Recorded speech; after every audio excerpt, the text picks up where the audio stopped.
Geological time provides us with a context to understand the long evolutionary history of life on Earth.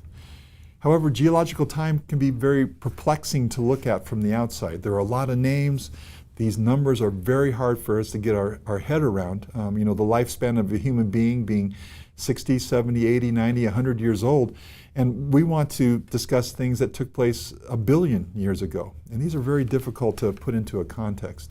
So let's briefly sketch a template for looking at the major basic events and the geological names that are must-knows to understand the evolution of life on planet Earth. The Earth formed at 4.6 billion years ago. And extending from 4.6 to 4 billion years, we call that the Hadean eon.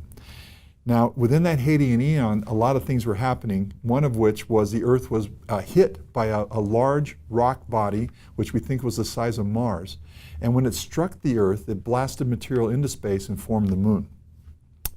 Now, at 4 billion years to about 2.5 billion years, we call that the Archean. And in that Archean time period is when the original components of life were first originated, evolved on the deep sea floors. Now, the Archean backs up to the bottom of the Proterozoic eon, which extends from 2.5 billion to 541 million years before present.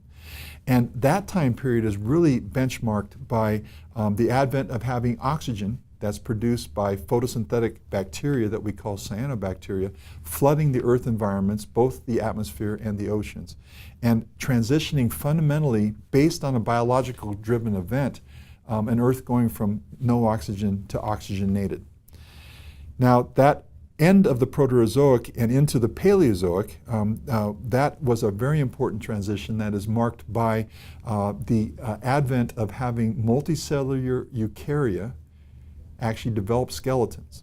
So the presence of the first fossilized skeletons is the Cambrian explosion at 541 million years before present. Then that's the initiation of the next eon that we call the Phanerozoic.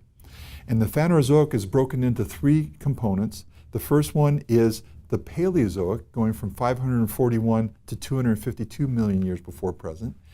And again, you remember 541 is the Cambrian explosion, 252 is the great mass extinction.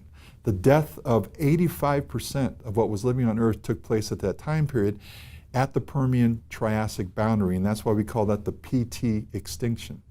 Now, there are a lot of theories as to why this took place, but now the most recent one that's widely accepted is that this was a widespread, massive series of environmental changes that would have driven life to extinction, almost complete extinction. Now, that next time period, the Mesozoic area, goes from the Permian-Triassic to PT extinction to another extinction event at 65 million years before present called the Cretaceous-Tertiary, the KT impact extinction. And that extinction event was actually caused by having a meteor hit the Earth and help cause the demise of the dinosaurs.